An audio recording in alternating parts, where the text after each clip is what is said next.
Dous coches calcinados, varios máis afectados pola calor, o propio garaxe afectado polo fume e a temperatura e un ferido leve. Ese é o balance xeral do incendio que este serán pasado afectou o garaxe comunitario de varios edificios de vivendas da Coruña. Varias delas tiveron que ser desaloxadas. Os bombeiros tiveron un traballo laborioso, entre outras cousas, porque o foco do lume estaba na planta -5. Hemos pasado la noche fuera, hemos accedido a la casa. La verdad es que es dantesco como está el garaje y podíamos estar hablando de otro tipo de circunstancias, porque había unos 150 coches, nos han comentado, y la verdad es que aquello parece, vamos, ha sido horrible. Boas tardes, mércores 21 de xaneiro, aquí comeza o Galicia Noticias. En Antas de Ulla continúan conmocionados polo accidente de tráfico que lle custou a vida a un matrimonio de 82 anos a tarde pasada. O coche en que viaxaban os dous falecidos bateu frontalmente contra un camión estacionado en pleno centro da localidade. Os corpos quedaron atrapados e tiveron que ser liberados polos bombeiros. Investíganse as circunstancias do sinistro. Crese que o condutor puido sufrir algunha indisposición. Unha xente encantadora, moi coñecida no pueblo, da que vivían nun pobo preto de aquí, en Levesende, pero era xente moi sociable, bueno, unha desgracia total. Cuando llegamos vimos un coche conocido, que yo he trabajado en su casa, y ya me di cuenta que eran ellos. Y cuando me dijeron que sabía el accidente, que debía de dar algo al señor, y que, bueno, pues que en vez de, por lo que comentan, que en vez de frenar, aceleró y se fue contra el camión que estaba parado. A operación antidroga das últimas horas en varios puntos de Galicia centrouse no elo intermedio da cadea do narcotráfico, aqueles que levan a droga ata os puntos de distribución aos consumidores. Houbo detencións e rexistros en domicilios e locais das provincias da Coruña e de Pontevedra. Hoxe está previsto que pasen a disposición xudicial 6 dos 7 detidos, 3 na Coruña e outros 3 en Pontevedra. Mucha policía, Guardia Civil, Policía Nacional, muchos agentes, incluso había un perro, y nada, simplemente entraron ahí y empezaron imagino que a mirar el local por dentro, claro. Nestas últimas horas tamén houbo un atraco violento en Boiro. Unha persoa armada cunha navalla asaltou o dono dunha tenda de lambonadas da vila. Segundo denuncia o empresario, o caco púxolle a arma no peito e pediulle a recadación. A Garda Civil xa anda tras a pista do ladrón. Trátase dun vello coñecido das forzas da orde con antecedentes por feitos similares na comarca do Barbanza. Presentín unha presencia de atrás. Dime a volta e estaba, puxome a navalla así. Era o cliente con unha navalla, pois eu din 2 pasos para atrás e abrinlle a caixa e dixenlle, colle o que che faga falta.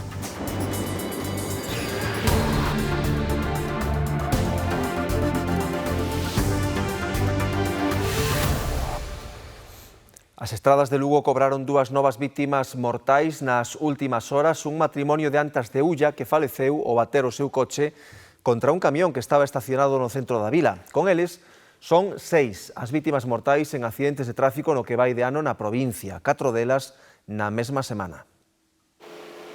Circulaba no seu coche polo centro da vila cando bateron contra este camión que estaba estacionado. Jesús e Placeres faleceron no acto. Na vila aínda non o cren. Unha xente encantadora, moi coñecida no pueblo, da que vivían nun pobo preto de aquí, en Levesende, pero era xente moi sociable e, bueno, unha desgracia total. Un pau moi grande porque ao final eran 2 persoas de Antas conocidas por todos, a fillas, teñen 2 fillas que non estaban residindo ahora aquí, pero todo o mundo conocía ese matrimonio, o sea, moi triste, moi triste. A Garda Civil investiga as circunstancias deste sinistro e a autopsia determinará se o conductor sufriu unha indisposición. Na estrada non había marcas de freada. Era unha persoa que andaba moi a modiño, o sea, que tivo que ser algo fatídico, lle pasou algo, porque non se explica. O sea, un golpe contra un camión, un golpe en seco, pero quen sabe como foi, pois é moi difícil. Vimos un coche conocido, que yo he trabajado en su casa, y ya me di cuenta que eran ellos. Y cuando me dijeron que sabía el accidente, que debía de dar algo al señor, y que, bueno, pues que en vez de, por lo que comentan, que en vez de frenar, aceleró y se fue contra el camión que estaba parado. Nada, xa me encontrei co coche que xa se metera debaixo do camión e as ambulancias e a Guardia Civil e todo eso, e non xa estaba todo, xa acontecera todo, sí. Está a ser un inicio de ano negro nas estradas da provincia de Lugo. Con este matrimonio van 6 as vítimas mortais, 4 delas en menos dunha semana. En todos os casos hai implicados vehículos pesados. Levamos un ano, pois, regular, a verdade é que sí. Falece un montón de xente e hoxe, bueno, onte xa con isto, pois, esperemos que pare xa aquí esta racha. Xa o 2025 foi tráxico na provincia, rematou con 26 vítimas mortais nas estradas, 10 máis ca o ano anterior. Foi a provincia, xunto a Barcelona e Tenerife, onde máis aumentaron os mortos. Se hai algo do que se fale en Vigo nas últimas horas é sobre ese coche que entrou ata a cociña, ademais literalmente, dunha casa da rúa Ricardo Mella. Ao parecer, o condutor enganouse de marcha co cambio automático do vehículo. Golpeou a casa, atravesou a fachada e meteuse dentro. Causou danos materiais moi importantes e feriu un dos 2 habitantes da casa que tivo que ser trasladado ao hospital tras ser golpeado na perna polo material desprendido no golpe. Os 2 ocupantes do vehículo foron, pola súa banda, rescatados polos bombeiros. Yo no sé si estos tipos auto... E apareceu morto o veciño de Carballo para cuxa localización pedía axuda a Garda Civil. Perderaselle a pista cando saía da casa no seu coche de marca Peugeot. Atopáronos en vida no rocho doutra vivenda súa, onde probablemente sufriu un accidente doméstico, aínda que iso o terá que confirmar a autopsia. Na Coruña investigan as causas dun incendio nun garaxe de 5 andares no centro da cidade que se saldou con varios vehículos afectados e unha persoa ferida. Reyes.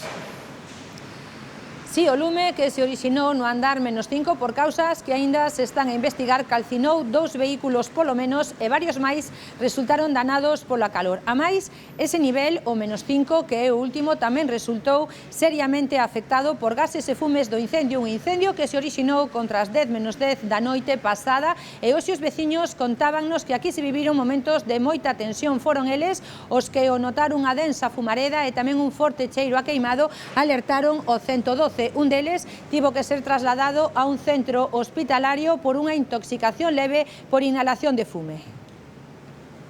Hemos pasado la noche fuera, hemos accedido a la casa. La verdad es que es dantesco cómo está el garaje y podíamos estar hablando de otro tipo de circunstancias, porque había unos 150 coches, nos han comentado, y la verdad es que aquello parece, vamos, ha sido horrible. Hubo un momento de tensión que evacuaron todo el edificio, pero bueno, que tampoco las autoridades daban mucha información y había bastante control. Moitos bombeiros e, bueno, humo, fume y bueno. Yo estaba en casa y nada, de repente empezamos a ir los bomberos, las sirenas, etcétera, etcétera, y vimos que en el sumidero de al lado de la plazoleta de aquí, de Manolo Masar, de la obra, empezó a echar humo, humo y humo. Y al parecer en la 5ª planta 3 coches ardieron. Dicen que son 3 coches.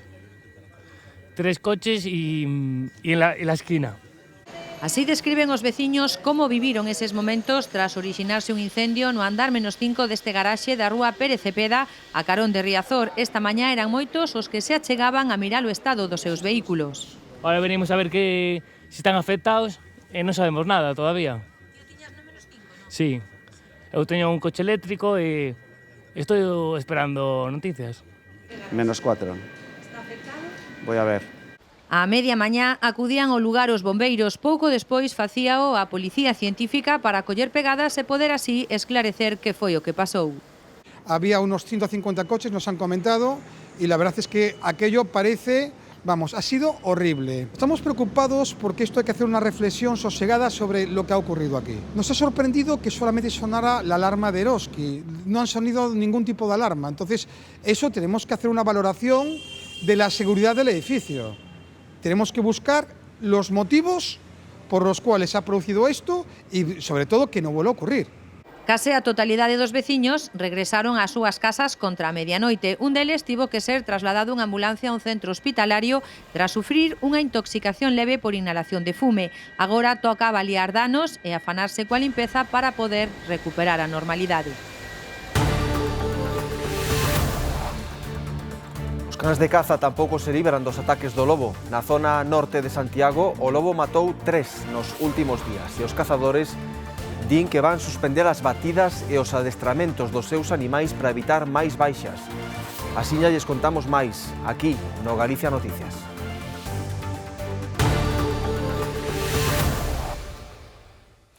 A Garda Civil dá por desartellado un grupo criminal itinerante especializado en roubos mediante o método do burato na parede. Os axentes detiveron 4 persoas en Sada que presuntamente cometeron asaltos en negocios da Coruña, Lugo e Asturias. Empregaban unha vivenda turística como base de operacións. Colléronos cando estaban a piques de perpetrar un novo asalto e tras unha fuxida temeraria pola localidade coruñesa. Impútanselles delictos de roubo con forza, subtracción de vehículos e integración en grupo criminal, entre outros. En Lugo, a policía investiga unha nova pelexa no polémico after da cidade. Un home recibiu unha picada no pescozo e tivo que ser trasladado ao hospital. Ao parecer, a lea foi no interior do establecemento, pero cando chegaron os axentes, o ferido estaba no exterior do local. Non deu explicacións aos axentes nin quixo poñer denuncia. Este controvertido local acumula numerosas denuncias por altercados. Levan máis de 2 décadas causando problemas que alteran a convivencia e fan perigar a seguridade cidadá. Os veciños exíxenlle ao Concello unha ordenanza que regule o funcionamento do local e máis seguridade.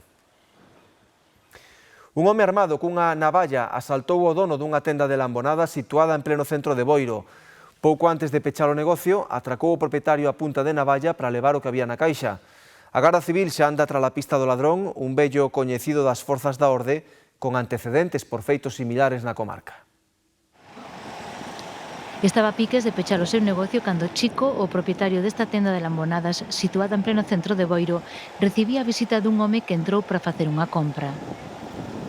Bueno, sobre as 9:25, 9:30, entrou un cliente pola porta, xa o conocía de vista, de vir algunha vez máis, dirixouse hacia a nevera das bebidas, colleu unha bebida e levou-ma ao mostrador. Mentres contaba as moedas que deixou en riba do mostrador, o asaltante aproveitou para situarse detrás de Chico e ameazalo cunha navalla. Tes contaba, puxeme para baixo, ele iba a mirar máis cousas, pero de repente sinto unha presencia detrás miña. E foi cando me din a volta. E puxome a navalla aquí. E a miña cousa foi dar 2 pasos para atrás, nin enfrentarme a él, nin nada. Dar 2 pasos para atrás, abrir a caixa e que collera o que lle facía falta. A esa hora se retirara a recadación do día, deixando apenas uns 100 euros en metálico, que foi o que levou o atracador. Vamos a ver, ahora págase moito por TPV. Ahora a xente xoven acostumbrase moito a pagar por TPV e os cartos que tiña eran xusto os cartos que deixaba para o día seguinte. O propietario desta tenda presentou unha denuncia no posto da Garda Civil que xa anda tras a pista do asaltante, un vello coñecido das forzas de seguridade. Tuve que ir á Guardia Civil ao día seguinte a presentar a denuncia e nada, enseñaronme unhas fotos e máis ou menos xa saben quen pode ser. A investigación súmase a outras abertas por pequenos atracos levados a cabo nas últimas semanas en distintos puntos da comarca do Barbanza. Decretan prisión provisional, comunicadas en fianza, pro mozo acusado de acoitelar a seu pai en Ribeira o pasado mes de novembro. O presunto agresor estaba dende aquela ingresado na unidade de psiquiatría de Conxo. Tras ser dado de alta, pasou a disposición do xuiz, quen ordenou o seu internamento no cárcere ata que se celebre o xuízo. Todo comezou supostamente tras unha discusión entre ambos nunha vivenda. A liorta continuou na rúa, onde o rapaz acoitelou presuntamente en varias ocasións o seu proxenitor, causándolle feridas graves. Está investigado por un delicto de homicidio en grao de tentativa. Confírmanse os 4 anos de prisión pro responsable da pirotecnia ilegal que fixo voar polos aires a parroquia de Paramos, en Tui. Na sentenza que acaba de editar o Tribunal Superior de Xustiza de Galicia, amplía as indemnizacións a 7 familiares das 2 vítimas mortais e incrementa a 9.000 euros a compensación a unha das veciñas feridas, pero desestima os recursos das aseguradoras e do Concello de Tui, que reclamaba máis de 600.000 euros polas axudas que lles outorgaron os veciños afectados.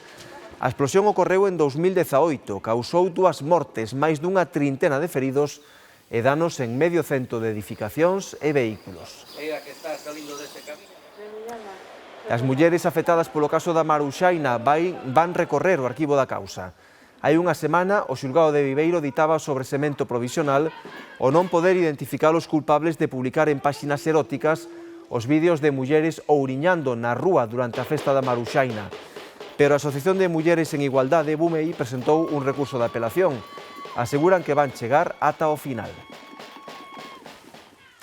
En Vigo quedou suspendido por cuarta vez o xuízo polo atraco a unha sucursal de Abanca acontecido hai 3 anos. A razón é que un dos detidos por ese caso fuxiu cando o deixaron en liberdade e hai meses que non se sabe nada del. É unha historia con moitos capítulos. En 2023, 2 homes atracaron esta oficina da banca, pero quedaron libres. Uns meses despois, a un deles prendérono por outro asalto e agora está en prisión. O outro foi arrestado tamén por outro atraco distinto, neste banco.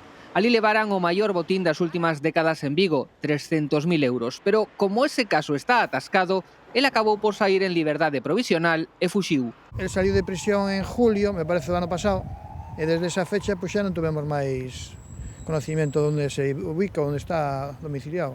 No asalto á banca, os ladróns ameazaran os empregados e un cliente con empezar os tiros, mentres mostraban o que parecían pistolas. Conseguiron 117.000 euros.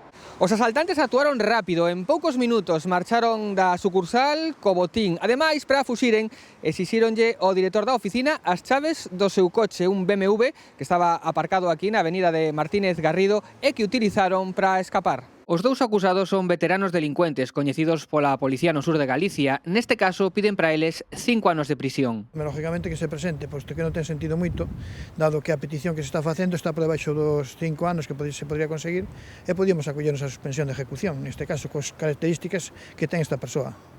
Por lo tanto, non ten moito sentido. Non sei as circunstancias polas que está fora ou non a compareceu, evidentemente, pero, bueno, neste caso creo que é necesario que comparezca, porque non tendría maior problema. O xuízo quedou suspendido por cuarta vez. As dúas primeiras fora por cuestións técnicas. A demora beneficia ao detido que si está en prisión, que chegado o momento poderá alegar dilación indebida.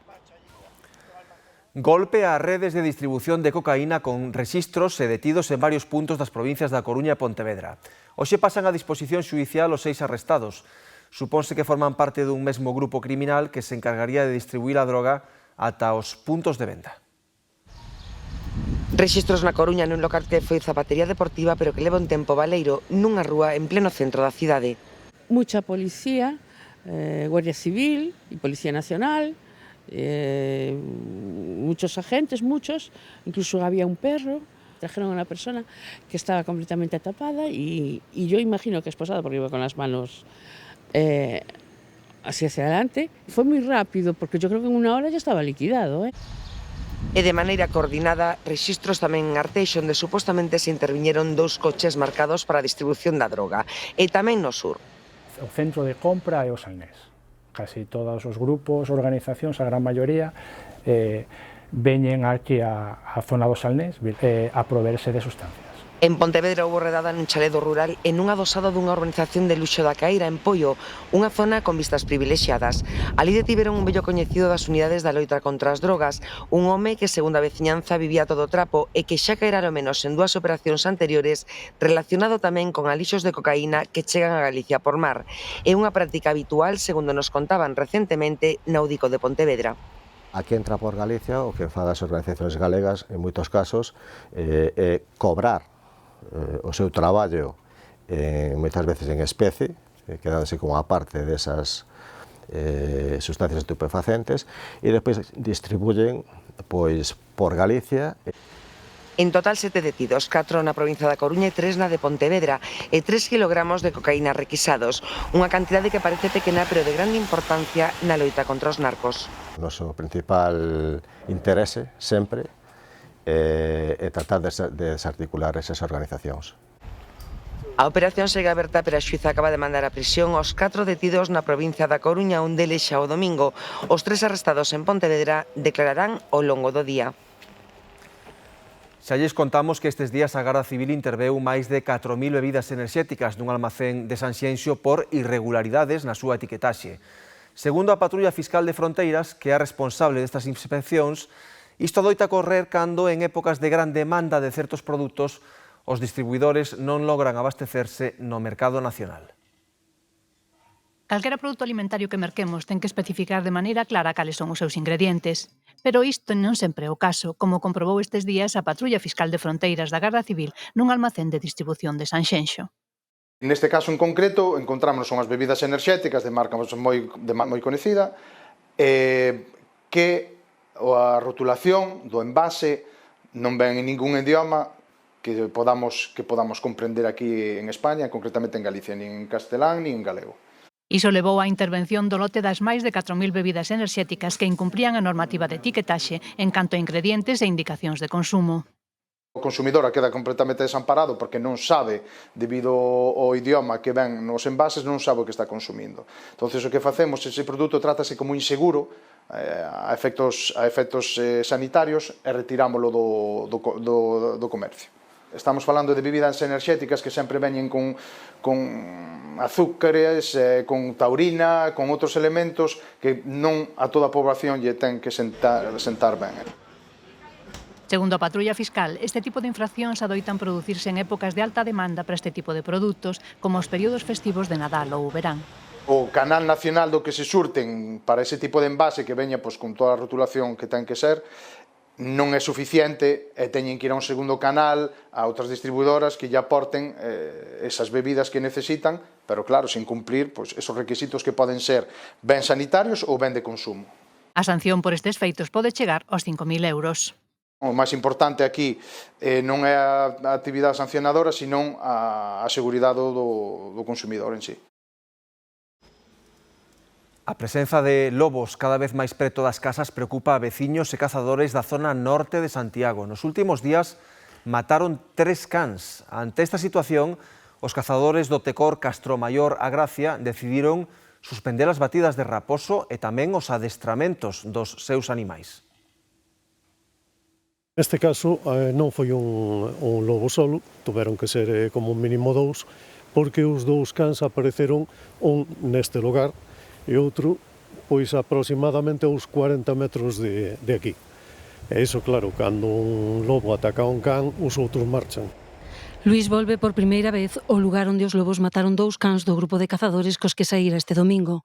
Estamos nos montes do norte de Santiago que rodean a aldea de Miramontes. Un dos participantes viu un lobo, era moi grande. Al principio non nos relacionamos con que estaba detrás dos cans, pero bueno, a ver que os cans pararon tan de repente xa nos demos conta de que efectivamente algo estaba pasando. Como nós temos os cans con localizadores para saber en todo momento por onde andan, viñemos rapidamente cos coches a esta zona e foi cando nos encontramos pois os cans mortos.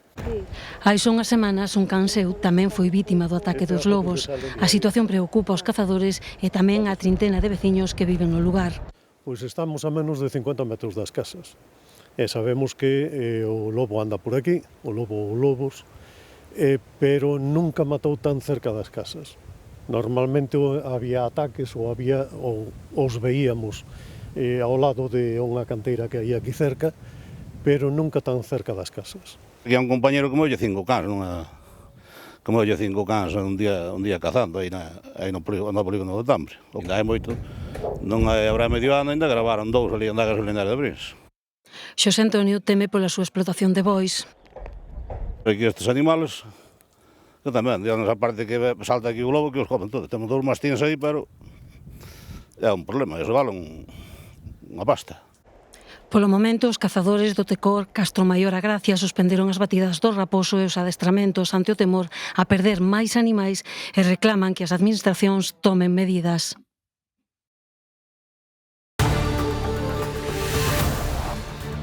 Cada vez hai máis coches e a oferta pois vai disminuindo porque as necesidades de mobilidade pois van aumentando e cada vez hai menos prazas de garaxe, os prezos do alugueiro han subido. Para encontrar unha praza que fora asequible comparto con outra persona.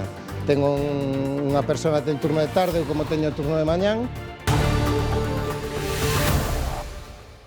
A de hoxe está a ser unha xornada especialmente complicada no mar, con avisos por vento e ondas que poden superar os 5 metros. Imos ata Muxía.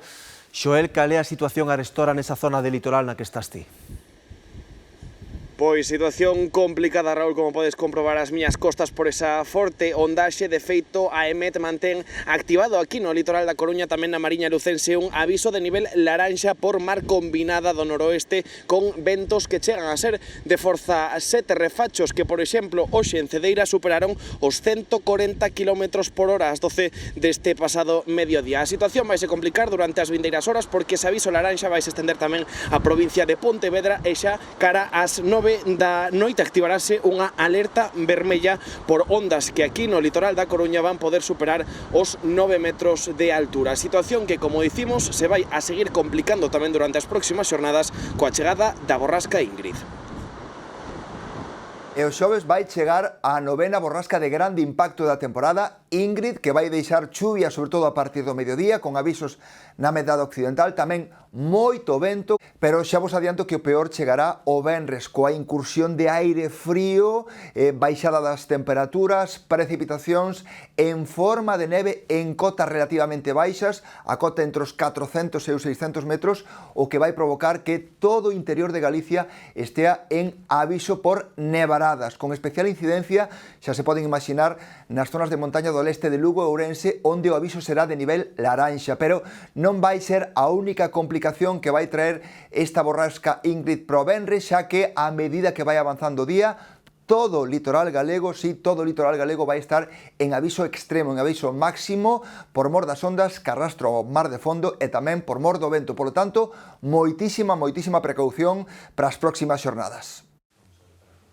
Vigo despide a Galería Maraca, templo da cultura alternativa. Por este espazo pasaron iconas do deseño, como Javi Rollo ou Flavita Banana, pero o mal estado do edificio frustrou o soño de 4 apaixonados da cultura. Remataba o ano 2021 cando os fundadores do Estudo de Deseño e Comunicación Cha-Cha-Cha puxeron en marcha a Galería Maraca, que foi un auténtico revulsivo cultural na cidade de Vigo. Un espazo dedicado á ilustración contemporánea que pronto se converteu nun punto de encontro para propostas culturais alternativas con exposicións, presentacións de libros, charlas sobre deseño, obradoiros ou performance sonoras. É un espazo de encontro, de creatividade, de ilustración sobre todo, un espazo cultural onde tentábamos traer cousas distintas que noutras cidades teñen xa cabida, e en Vigo, en Galicia, non hai moita oferta. Por Maraca pasaron grandes do deseño gráfico actual como Javi Rollo ou Flavita Banana. O mal estado do edificio en que se atopa a galería complicouno todo. Logo de cancelacións e mesmo peches puntuais, o momento de dicir adeus chegou cando chovía máis dentro ca fora do local. É imposible continuar, obra dañada, equipos dañados, moita humedade no ambiente, que traballamos co material delicado, non podemos seguir con isto. Era un pouco referente cultural, así un pouco alternativo, non era o típico, nin o máis común, ou polo menos aquí na cidade. A verdade é que hai moi poucos espazos en Vigo que realmente teñan cousas artísticas e den a oportunidade a xente emerxente. A verdade é que sí que é unha pena que cerren estes sitios, pero tamén hai que darlle máis visibilidade a estas cousas. Estes días o aluvión foi de chamadas e mensaxes de ánimo. Maraca é agora un centro de peregrinación para os amantes do deseño, xa que ata o vindeiro sábado unha escolma do contido da galería está rebaixado o 50%. Lámina, sobre todo, ilustración, sobre todo. Estes sitios necesitan así ás veces un pouco de apoio para seguir adiante, porque fan moito tema de difusión cultural. Voltarán a estar aquí e volverán máis fortes. E como non podía ser doutro xeito, o sábado haberá unha festa de despedida á altura deste espazo alternativo que deixa en parte orfa a cultura de Vigo. A sorte sorriu tamén en Vigo. Nun bar de Balaídos selouse o boleto gañador do premio especial de 1 millón de euros no sorteo de onte do Euromillóns. Mar Novas. Búscase millonario en Balaídos, o único boleto premiado onte no Euromillóns en España selouse aquí, neste café do barrio, e o afortunado ou afortunados levan 1 millón de euros.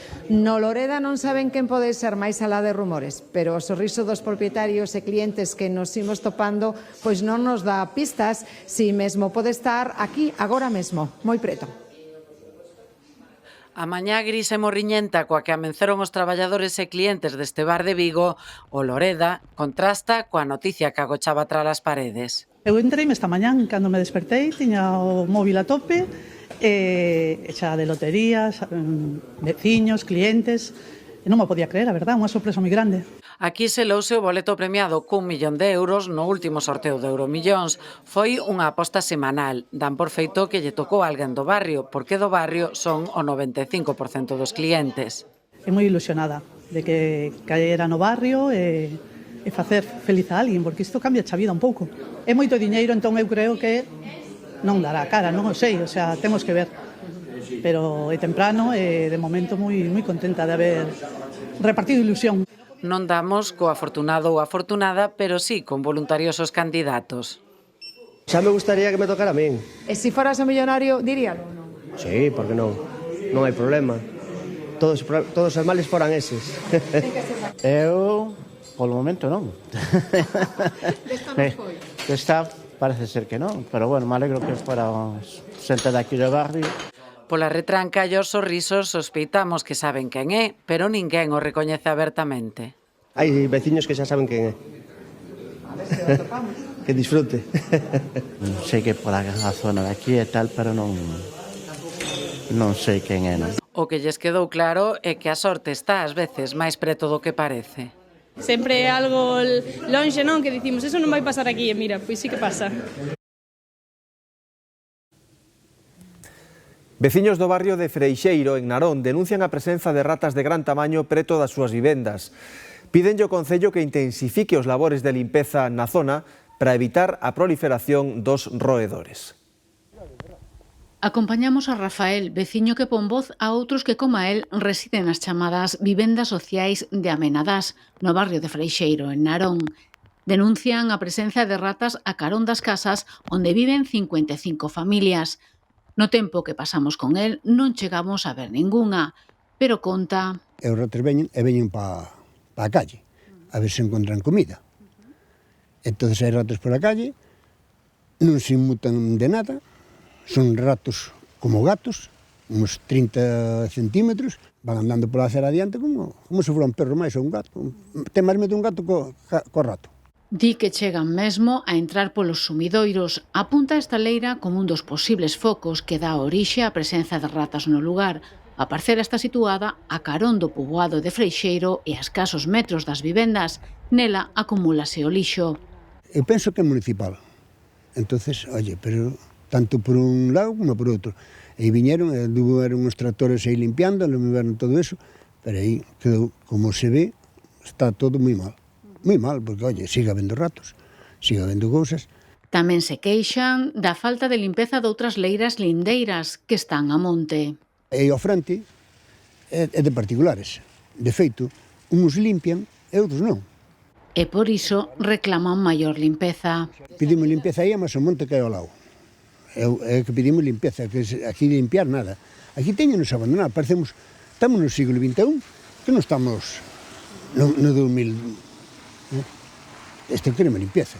En Freixeiro non se resignan a convivir coas ratas pola rúa. En Vigo, a escaseza de prazas de garaxe para aluguer e o seu prezo cada vez máis elevado fan que algunhas persoas opten por compartilas. Empregan o espazo en horarios diferentes e así poden aforrar custos.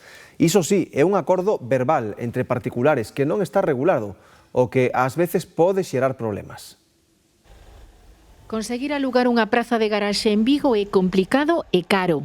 Cada vez hai máis coches e a oferta pois vai disminuindo porque as necesidades de mobilidade pois van aumentando e cada vez hai menos prazas de garaxe, os prezos do alugueiro han subido. Ante problemas, solucións. Por iso moitos particulares buscan opcións como a de compartir praza. Xa que hai xente que simplemente por o mero feito de vir ao centro a traballar e a súa vez propietarios que vanse fora nun horario de mañán ou de media tarde, pois buscan ocios para que esa praza de garaxe este ocupada pois por outra persoa. Soen adoptarse estas situacións en zonas céntricas. Complicado é conseguir prazas baratas. Para encontrar unha praza que fora asequible, comparto con outra persona. Tengo unha persona que ten turno de tarde, ou como teño turno de mañán, e así sainos máis barata. Aforra gastos ás dúas partes, pero non é unha fórmula regulada, case sempre é un acordo verbal entre particulares e isto ás veces pode xerar problemas. Un beneficio, un ingreso que axuda a pagar o IBI da praza de garaxe ou incluso a comunidade, pero que ás veces poden entrar algún risco en canto a seguro da comunidade, que a comunidade regule ou non o acepte estas fórmulas, os accesos, ás veces, claro, hai que deixar un mando, unha chave. Nos últimos 3 anos, o custo dunha praza de garaxe en Vigo incrementouse nun 30%. No centro da cidade xa é complicado alugar unha por menos de 100 euros ao mes.